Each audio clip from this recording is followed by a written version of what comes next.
What can we expect to happen next? Do you have any predictions for us? Any warnings? Any notions of hope? You know what I think is so weird about America? Y'all have two parties and you don't see any problem whatsoever with that. Like, I do. Hello, and welcome to the Fiction Nonfiction podcast from Literary Hub, where we believe that every issue in your social media feed or on the evening news has already been tackled somewhere in literature. I'm Vivi Ganeshananthan, also known as Sugi, the author of the novel Brotherless Night. And I'm Whitney, Terrell, author of the novel The Good Lieutenant. So wait, have you ever been to South Africa? No, I don't think I've never even... Have I been to Africa? No, I don't think so. It's a tragic loss. I need to go. Can I buy a ticket? Not South Africa, but I'd like to go to the continent of Africa. It's like an amazing place. I mean, considering you and I are both pretty well-traveled people, I also have not been to South Africa, and this is sort of surprising.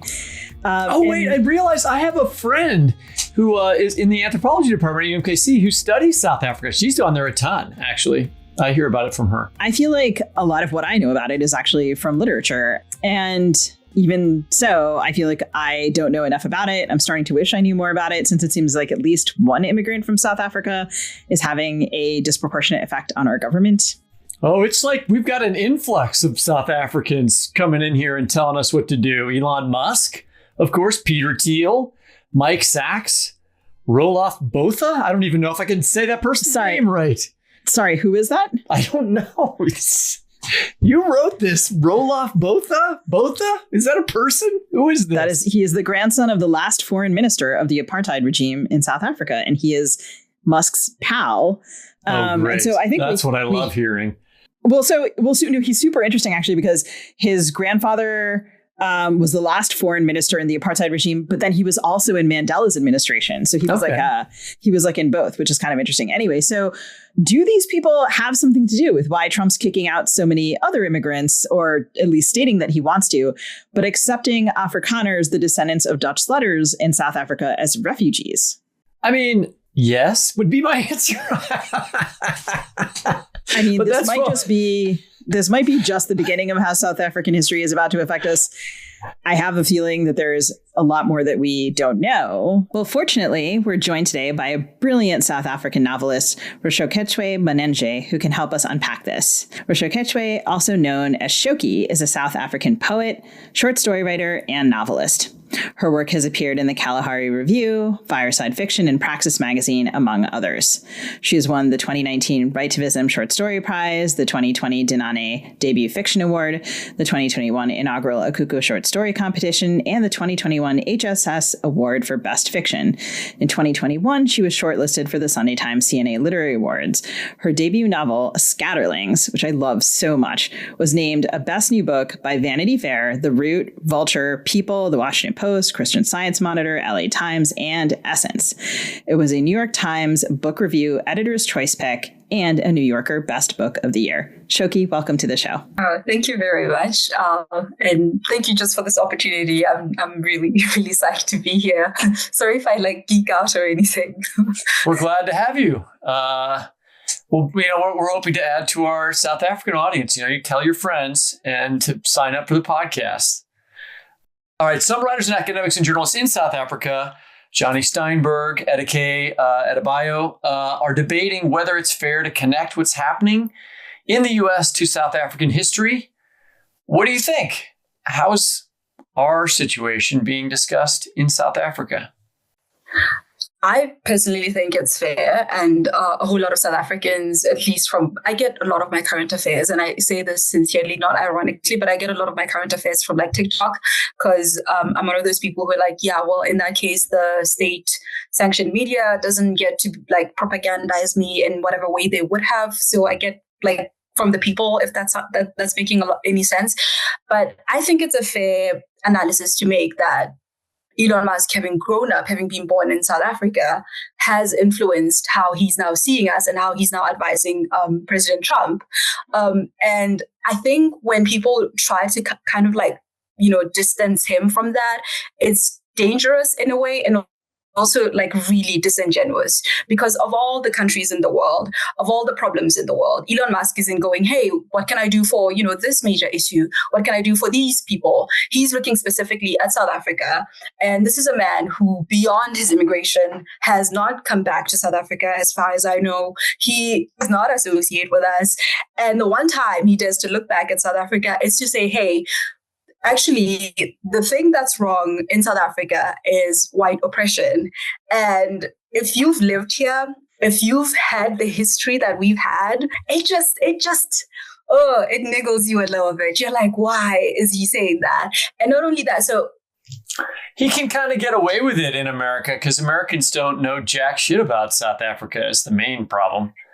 Exactly. And that's why for me, it's a problem where people are like, oh, can we really connect Elon Musk's past to like his present? It's like, yeah, we can. And we can't say, oh, we don't really know him. We don't know his psychology. What he's showing us is, it's telling us that, and I think that's one of the things that people who listen to him consider. They're like, well, he's South African. Surely he knows. This man has not been here since 1988, from what I can tell. And to say, oh, you're not South African, you can't understand. Well, he's, by all intents, for all intents and purposes, he's not South African either anymore. So yeah, I don't know. It's a little bit weird. It's a weird space right now. But a lot are really not happy with him. I can tell you that. I was surprised. No, I mean, I think Elon Musk has everyone in the United States amped up. And I mean, I was surprised when I was looking online researching for this episode. I was like, there's debate about whether this is a fair argument. Like, that's fascinating. Johnny Steinberg in particular seems to have really started a little bit of a fight about it. And yeah, so let's do a little Elon Musk timeline, as one has to in this situation. So Elon Musk was born in South Africa in 1971. And according to The Guardian, his grandfather was a neo-Nazi who moved from Canada to South Africa because he found apartheid appealing, basically. And when Musk was born, the prime minister of South Africa was John Vorster, who was sympathetic to the Nazis. And I hear a lot of people in the US saying essentially like right now, like the Nazis are coming. So I guess I'm wondering, are they coming from South Africa? Can you talk a little bit about the history of Nazi ideology and Christian nationalism in South Africa? Because when I was reading about this, basically it was saying like as a kid, Elon Musk might have even seen swastikas sort of casually around, that this was an ideology that had a real hold in the time in which he was growing up. Yeah, like it wouldn't surprise me either.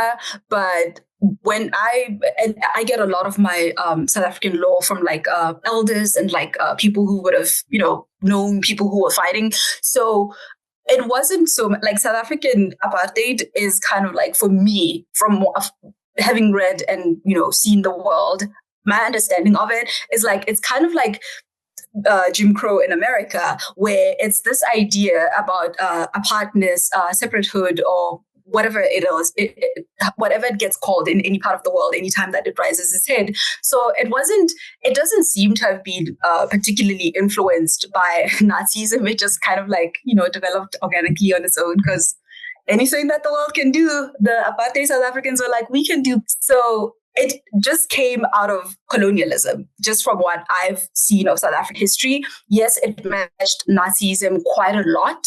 And there was quite a huge contingent during World War II to be like, hey, let's support Hitler. Like that's a thing. I'm not going to deny that. But South African racism seems to have been an organic product of its own, that festered from the Boer Wars, that festered from all the wars they would have fought with the so-called native tribes and chiefs. So this is a thing that had been festering since, I would say, even all the way since 1652, when we were first, colonized. And as it just kept evolving to the point where now it's like, oh, this is so cute, let's give it a name. And the name was then apartheid, which just literally means separateness or apartness. So I think Nazism is coming. I don't mean to be a fearmonger, but I don't think it's necessarily coming from South Africa, to be quite honest with you. I think it's just convenient right now to kind of name Elon Musk as the problem, similarly to how people in 2016 were naming Trump as like the problem, like all of America's ills could like now be dumped on this one man. And it's quite evident that, yes, he's a very huge symptom, but he's not the person who's like, he's not everything that's wrong. I think that what's wrong is that racism has just become a little more fashionable all over again. It's become a little more like comfortable for people to just be a little more regressive. I don't think it's necessarily the South Africans. And I can't believe I'm kind of like pseudo defending Elon, but I think he's just a symptom of like a whole lot of problems we have right now. And it makes sense to be like, hey, South Africa, you know, I don't know. That's how I see it. Well, it so often gets bandied about as kind of people will sort of be like, well, look at the South African example. And we'll talk about this a little bit later. But I mean, they do that in positive ways, too. You know, they'll talk about truth and reconciliation, et cetera. Like as a Sri Lankan, like we often people are like, are you familiar with this commission? And indeed, I am. But to rewind for a second, you mentioned colonialism. And I wonder for our listeners who might not be aware of kind of the complexity of colonialism in South Africa, can you talk a little bit broadly about the history of colonialism in South Africa, which powers were there and kind of how they were competing and how that ended up forming the society that you have now? Yeah. So like to understand South African history or as we currently view it, you have to go all the way back to 1652.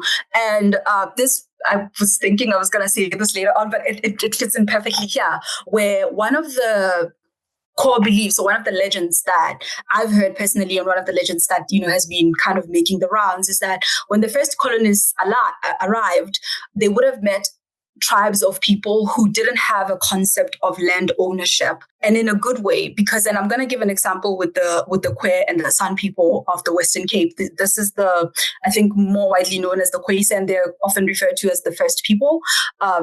And what happened with them is that they had this core belief that you can't really right. And what they did is that they did so every season they would be in a region that would be able to feed them, and they would hunt and gather and forage there. And then when that was kind of like a little bit depleted, they would move on and give the land time to recover. And that's how they lived their lives. They lived like kind of like in harmony with the land.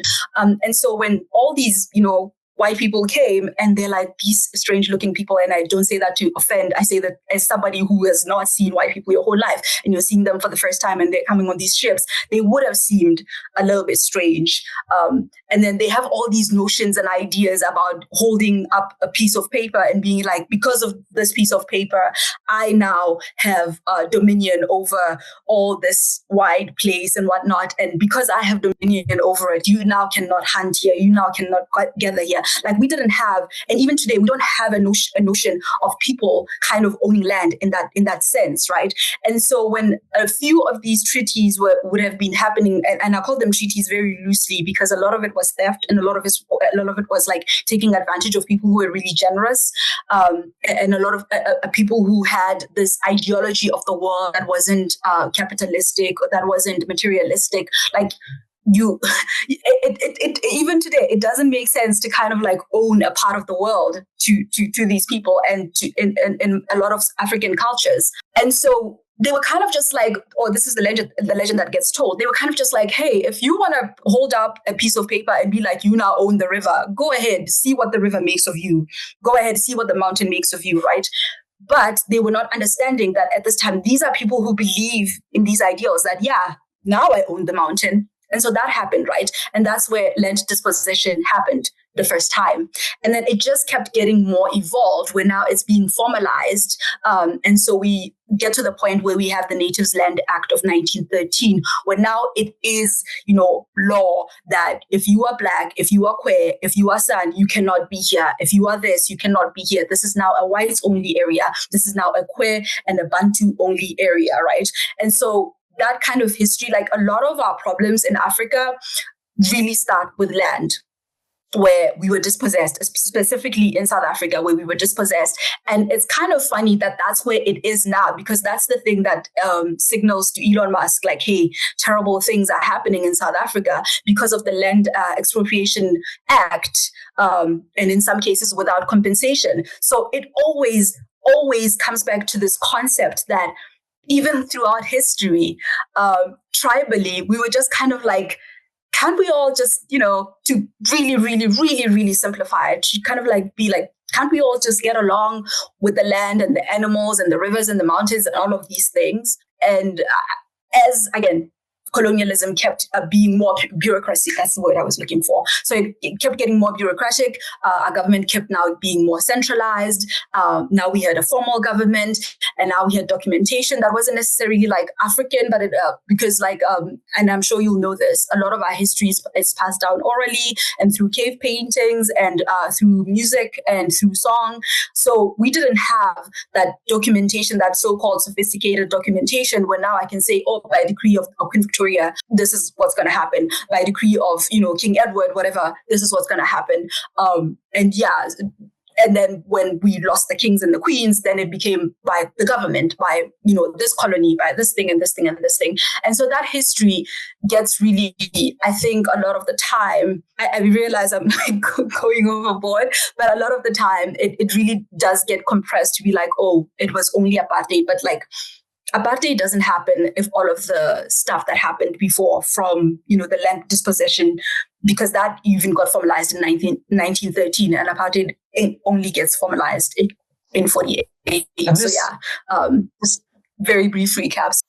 There's also, I think, an important German connection that's prior to the Nazis, which is the extermination. This didn't happen in South Africa, but it happened not far away. The extermination of the Herero people that happened in like the early 1900s, right? Which was, I learned about it from Thomas Pynchon's novel Gravity's Rainbow, but it was the first sort of time that the Germans used concentration camps, right?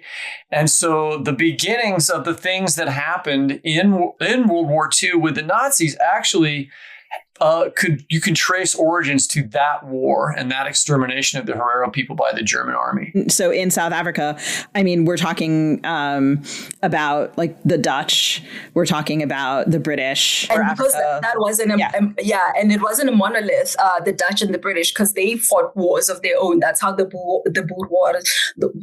Wars happen.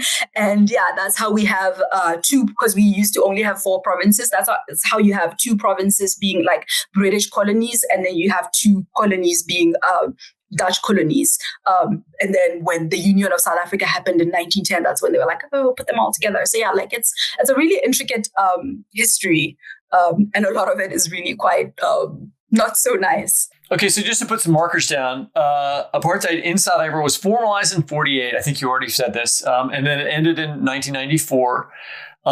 That means that like people like Elon Musk and Peter Thiel grew up in an era of white rule and anti-apartheid movements, right? So Musk was born in 71. So can you talk a little bit about the apartheid rule as Musk would have lived it before he left, right? And what anti-apartheid activism of that era kind of looked like? Yeah, he would have, his childhood would have been actually through during some of the most turbulent years of apartheid. Most notably in 76, we have the June massacres, where it was high schoolers. Like, apartheid is so complicated, and sorry, I don't want to ramble on too much, but what ended up happening is that you had these high school kids who were essentially saying, hey, we don't want to learn Afrikaans. And it wasn't just simply an Afrikaans issue.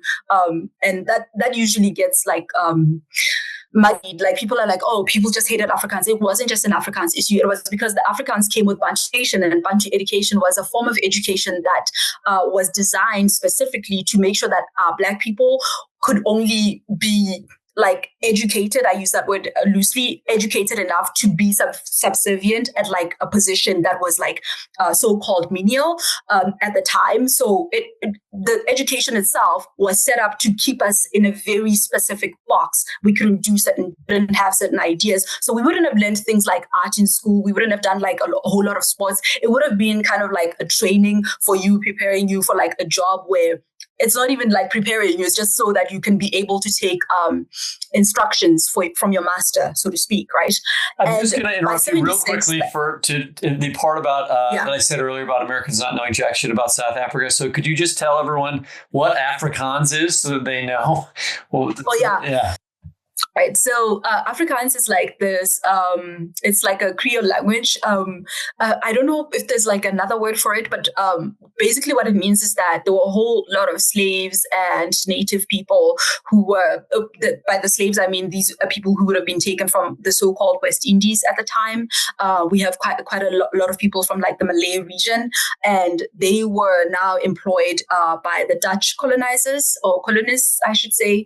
And there were people from Angola, obviously Bantu people from Southern Africa and South Africa as a whole. And what happened is that now you had all these people who were working for, the Dutch-speaking masters.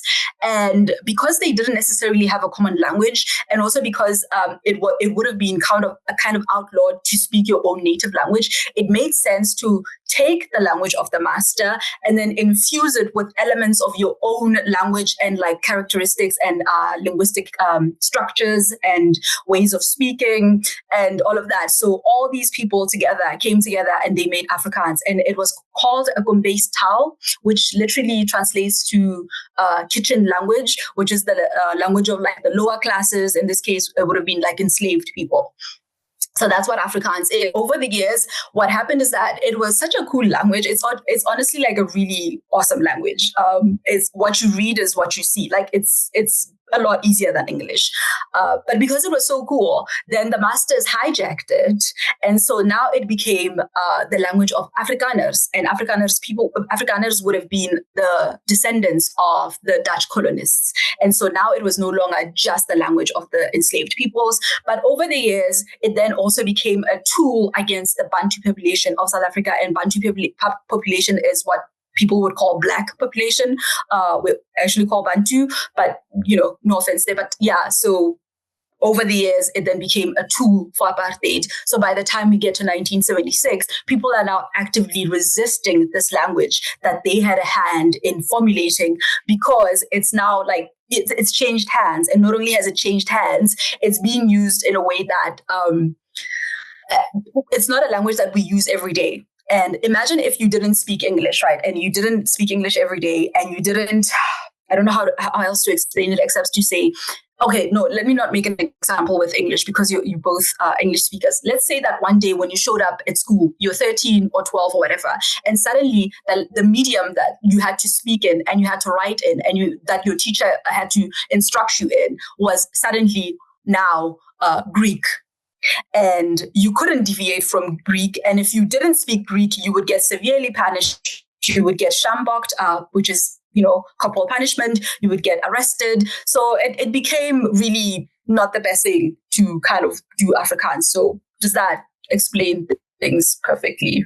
I'm a lecturer. That was not a ramble at all. That was really helpful. Yeah. So yeah, that's Afrikaans. It's this really beautiful thing. And if you look at the history of Afrikaans, the first Arabic text, the first Quran in South Africa was written in Afrikaans. And to this day, there's a masjid or a mosque, or is it a minaret? I'm not sure which one is more appropriate in this context, on Robben Island. And that's where it was written. And the first imam in South Africa would have written everything in Afrikaans. Like, it's this really beautiful thing that just got tainted by history and by a fascist regime.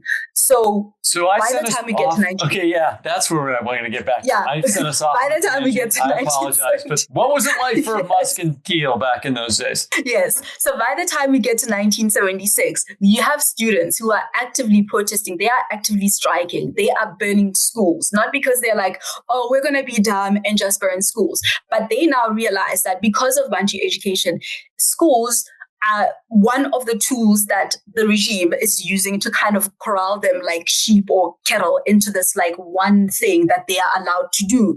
And the kids were like, we're not going to do that.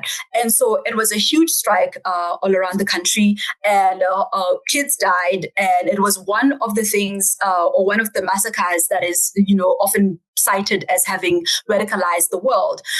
And that's the kind of world that Elon Musk and all these guys would have grown up to turn around and be like, oh, we didn't know, would be kind of a little bit, I believe, disingenuous. Because at this point, you would be feeling the boycotts. So Black farmers or Black people who work in farms, they would not have been taking things like the buses. So the roads would have been packed with these Bantu people just walking to and from work. I think a similar thing happened in the United States when initiated by Rosa Parks. So it was like, and there were bomb threats in a few malls and a few white establishments. So it would have been incredibly uncomfortable for white people. And not only would it have been uncomfortable, like even if you say, hey, the propaganda could have shielded people, at this point it couldn't, because it was becoming a lot more violent. And because it was becoming a lot more violent, it just simply did not make sense to like kind of, keep the propaganda up. So this is the kind of world that Elon, his ilk, would have seen and would have lived in.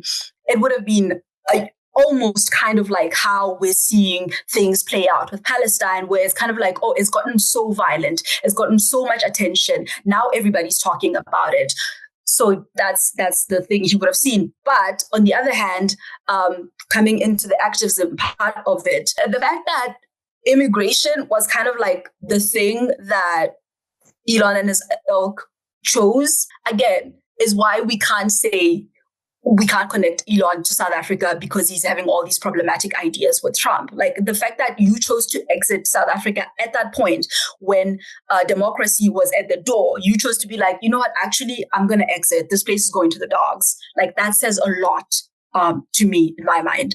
And I hope I answered your question. We did get sidetracked a lot. I mean, it's all really interesting. I mean, I think so. Just getting to what you transitioned actually perfectly to the next thing I wanted to ask about, which is that, right, one of the things that really caught my attention, and here in the US, there's so many things to catch one's political attention at the moment, was when Trump was like, I'm going to deport all of these immigrants, except for we're going to take refugees from South Africa, where white people are suffering. It is really bad for white people. They are being treated really unfairly, all caps, Trump style, et cetera. Right. And so I was like looking this up yesterday, and apparently like Reuters has this story about how they started interviewing people, like 30 people have been accepted. And then I was like, so to me, naive American who, as Whitney says, doesn't know jack shit about South Africa, I'm like, oh, this is totally new. But actually, it turns out that like 250,000 white South Africans emigrated to other countries between 94 and 2005. I was like, oh my God. So from 94 to now, right, I know many progressive Americans are looking very skeptically at this refugee plan. I'm curious about how it is viewed in South Africa. What is the political situation and socioeconomic situation for Black South Africans now, Bantu people and others? And what access to immigration do non-white South Africans have or want? Like, what is the temperature on this there? And that's the funny thing, that he chose the one group that already has access to like voluntary immigration. Like he chose the one group that has been leaving South Africa, because I'm not saying Black people aren't leaving South Africa. We are also having a brain drain similar to like Zimbabwe and Nigeria, although to a lesser extent. But people have been leaving South Africa. I won't lie about that. But the thing is that all the Black people that leave is people who have now had the opportunity post-apartheid, have now had the opportunity to go to get higher education, to get higher paying jobs. So it's a lot of engineers, it's a lot of accountants, it's a lot of like also like STEM people in general end up in Dubai and Australia and all these other places. So Black South Africans don't really have access to that kind of stuff to be, if I'm looking at the entire population and not just the few people that I know from university who have families that can just, willy-nilly pay for a visa, who can just willy-nilly send you off to Australia. And even if you don't get a job for the first 6 months, you will be fine. So that's the funny thing about this whole thing, where he chose the one group that really didn't need encouragement. He was like, you guys, I'm going to save you. And a whole lot of them, something that happened on TikTok, which is why I was now, getting validated about TikTok.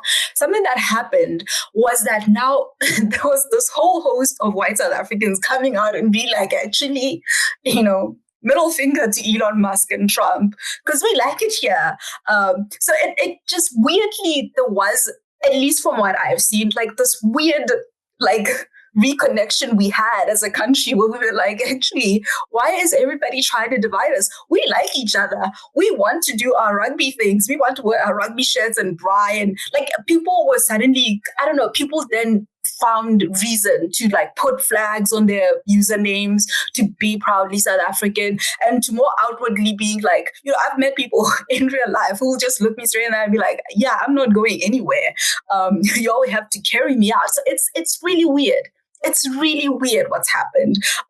But I'm just saying, accidental connection or not, I love it. I love it.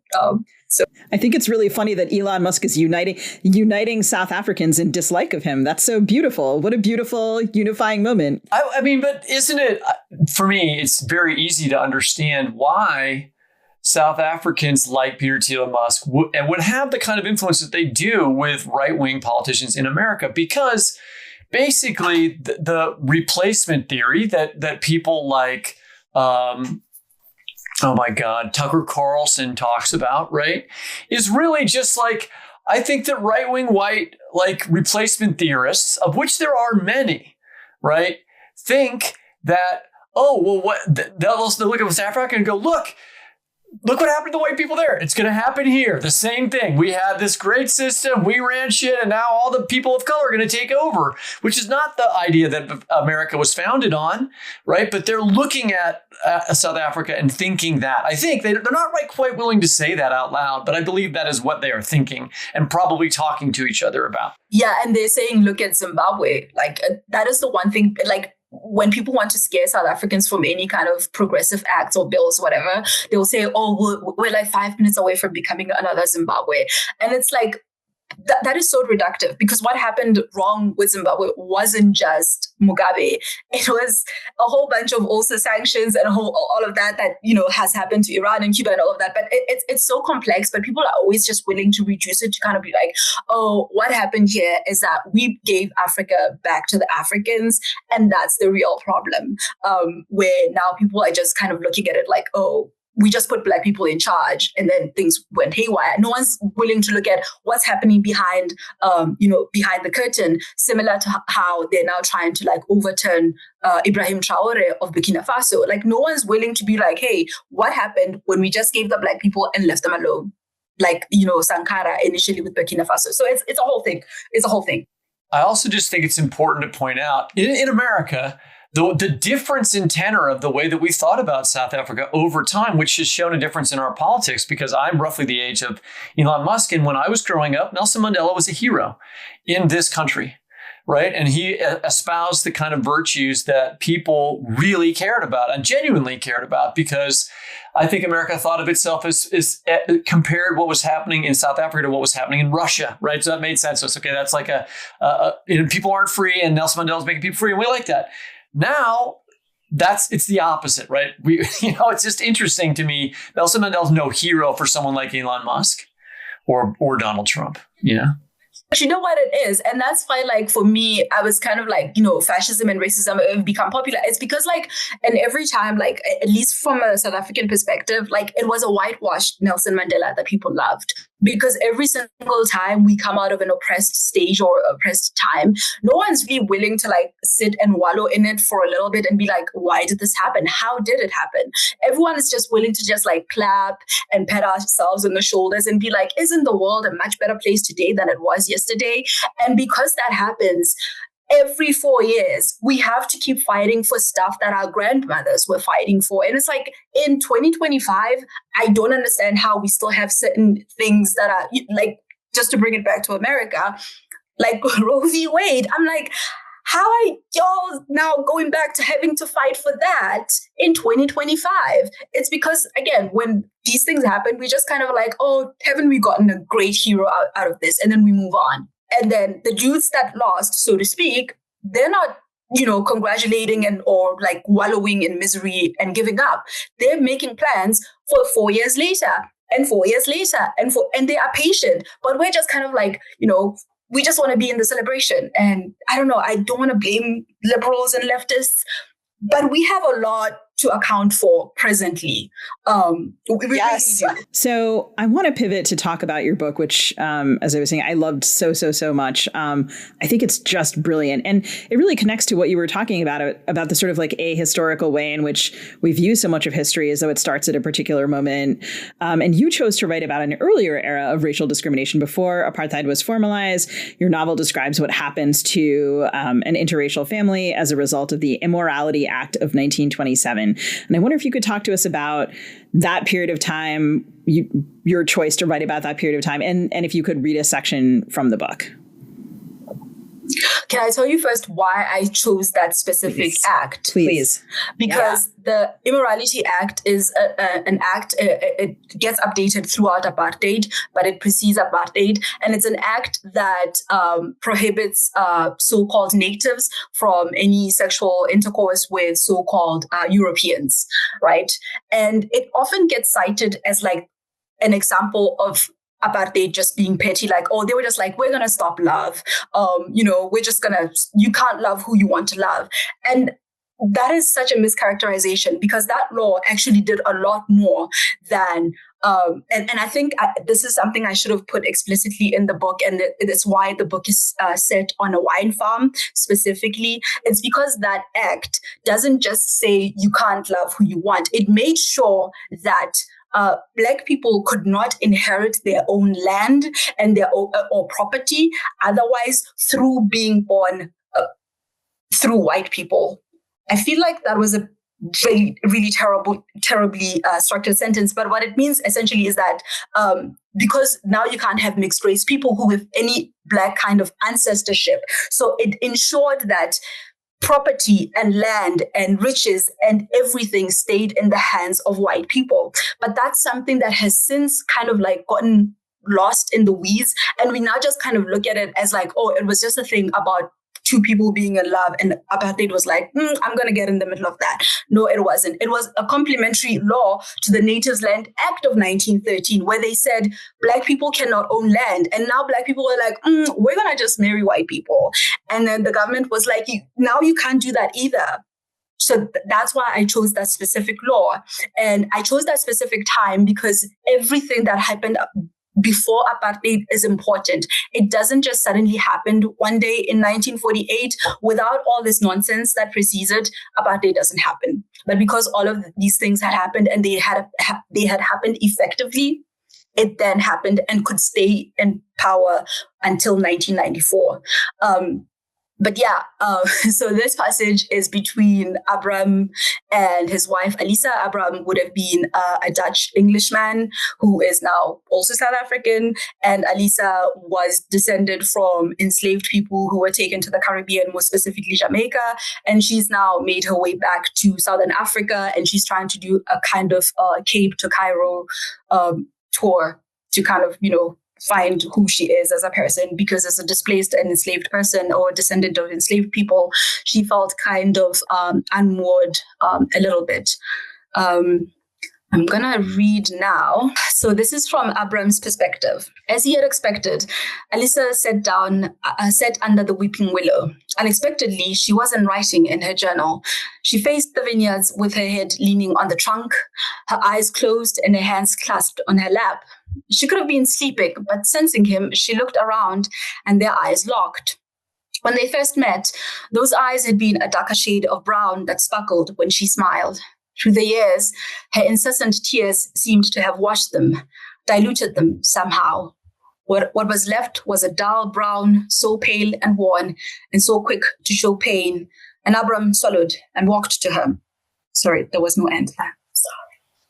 She stood and, almost smiling, said, "The act has been passed, hasn't it?" Abram nodded. Alisa slid back to the ground. She settled on her knees and tears quickly sprung into her eyes. Abram slid to his knees and held her hands. "Look," he opened the newspaper for a second time, turning to page 14. "Look, clause 5 says if we can prove we're married, there won't be trouble for us." Alisa read where he pointed.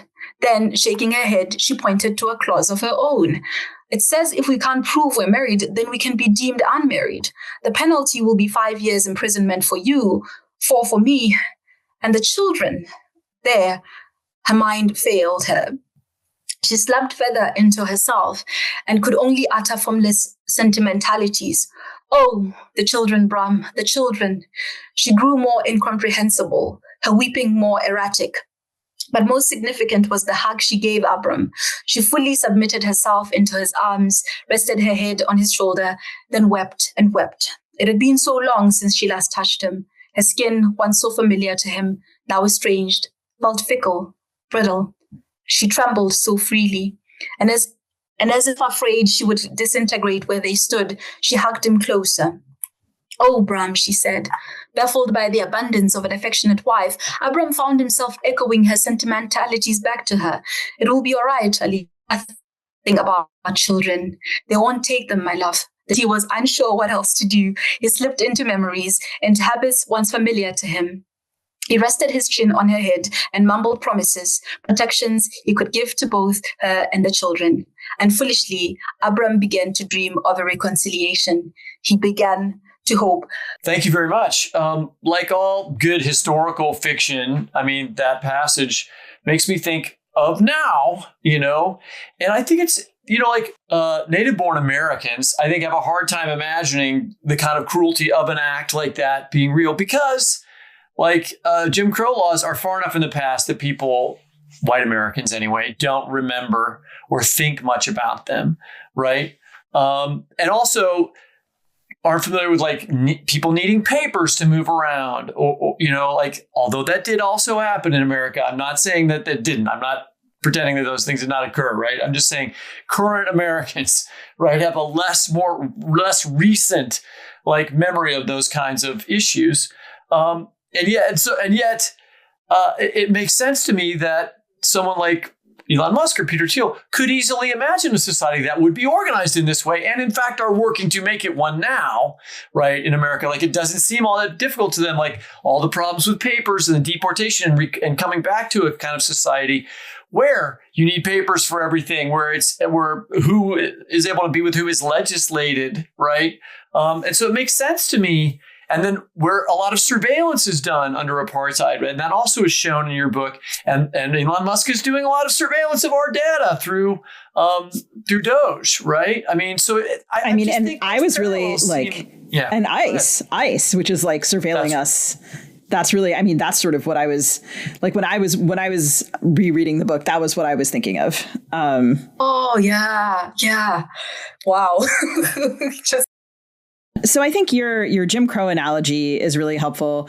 I think I also have just been thinking about, right, Obama's election, as you said, I, a progressive person, enjoyed the celebration, maybe wasn't thinking far enough ahead. And now here's MAGA. Here they are. So if South African reform and the backlash to it is a loose analogy for what's happening to us now, what can we expect to happen next? Do you have any predictions for us? Any warnings? Any notions of hope? You know what I think is so weird about America? Y'all have two parties and you don't see any problem whatsoever with that. I do. Viable. I know there's more parties, but the only two viable is it's two sides of the same coin. One is the head, one is the tails. And I don't mean to offend anybody by saying that. It boggles everybody's mind. And I think that's the first problem. The fact that if I was American and I said, hey, actually let me vote for the Green Party, it would make no difference. That surely is a problem. I don't know. That's where I personally feel like it needs to start, where you don't just have two options, because they're making each other go more farther right. And the farther right they go, every election, it's but it's the lesser of two evils. And it's how long can it go on for? And sorry, I'm laughing. It's so, for me, it doesn't make any sense. You know how many parties we have in South Africa? How many? I have no idea. Because that's how many there are. There could be one getting formed as we speak right now. I think that's the problem.